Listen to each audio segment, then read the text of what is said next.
All right, so morning, week 5, day 2. It's gonna be an interesting day today. We're gonna get through as much material and career prep stuff as humanly possible in the first hour. Chris Walquist will come in at 10 a.m. And then he's gonna present on Git Part 2, and then we'll record that just in case you need to go back and revisit it, which I'm sure many people will. Same thing as usual. I'm going off to DRW around 12 today. And I understand, let's put it this way. After being there for a short period of time, I fully understand where everyone is when in the sense of like, I got there, I was like, I've been doing this for a while. They made me do something in a new language that I haven't really used in the past. And then immediately I said to myself, I'm not cut out to do this. I'm just gonna quit. Like I should never be a software developer. So that's someone with, not a ton of experience, like 4 years of experience, saying the exact same thing that I'm sure many of you are feeling right now. Because I was like, man, everybody here is so smart. Everyone here is so intelligent. And then they're asking me all of these questions. And I said, I don't know the answer to that question, and I teach this stuff professionally. So nobody knows everything. You're always going to feel like a junior, and that's okay.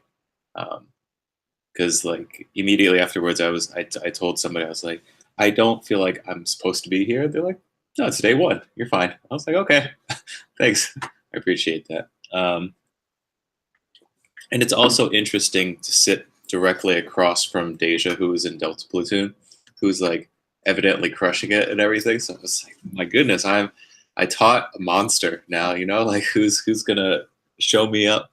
But she's working in Ruby, and if it was Ruby, it'd be a different story. But I'm learning an entirely new language, entirely new framework. But yeah, it's good. What's that? What language? It's Python. Okay. Yeah, Python, and I think eventually it's going to move over to Django, which is like Rails for Ruby. So Django is Python's Ruby, Rails. So we'll see how it turns out. A lot of similarity between the two in terms of like object-oriented Python and object-oriented Ruby. So it's not a terribly large jump, but still it's a challenge. So yeah, just some things to look forward to. Tomorrow I won't be teaching at all because you have the joy of Megan Niles. She's from Alpha Platoon. She works at a company here in the city called Noggin Labs.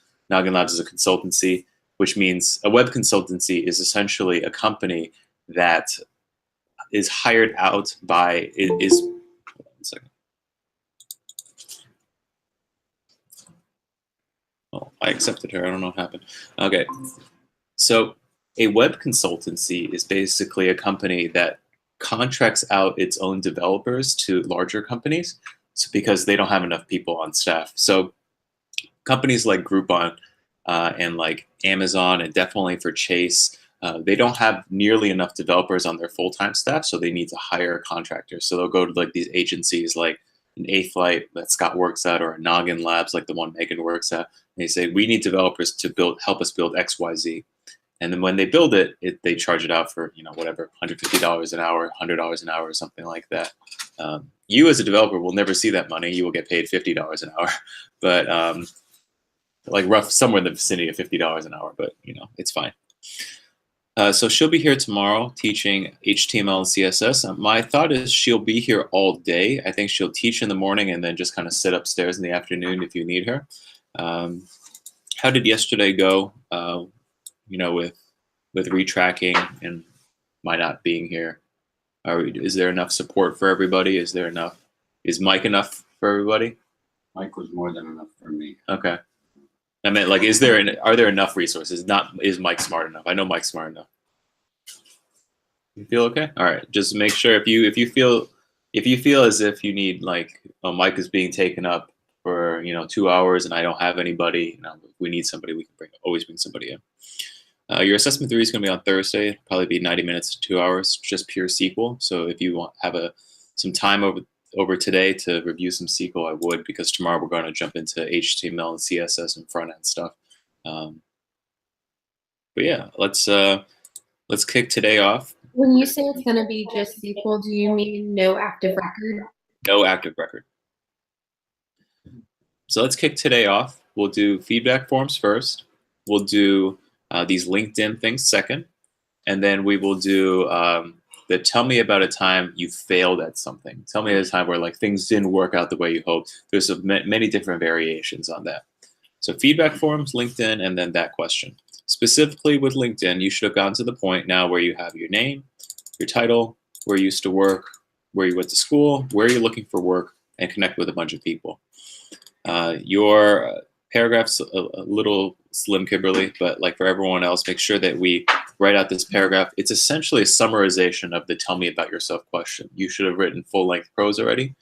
Maybe summarize all of those things into all those paragraphs into one paragraph for here. The things I'm looking for particularly are either all bullet points or it's either going to be all bullet points or it's going to be like a paragraph.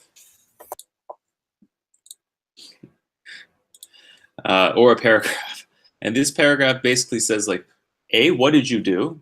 But I don't want to know too much about what you did, right? Like everyone has a job description. Everyone does stuff at work. The things that people are most thinking about is what are your measurable results? Do you have anything like I led a team of 5 people? You know, like one of the, if you take a look at Conlon's, remember he wrote this one? Conlon is connected with like every single person in the world. Software engineer 1.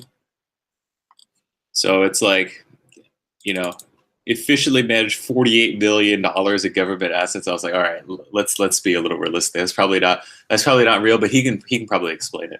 But like, if you were managing, I don't know, he said he like managed different types of equipment and things like that. That was millions of dollars. The work that he did, you know, he maintained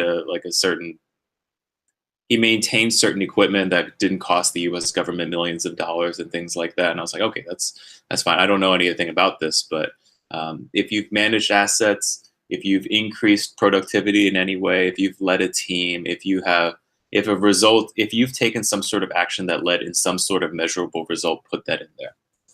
Let's jump back to Kimberly's for a second.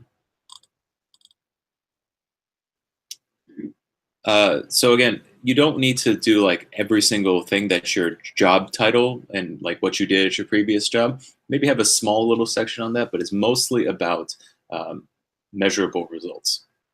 On top of that, when we're talking about, if we're going to do bullet points, anything that happened in the past is going to be past tense verbs. Everything that's happening right now is going to be present tense verbs.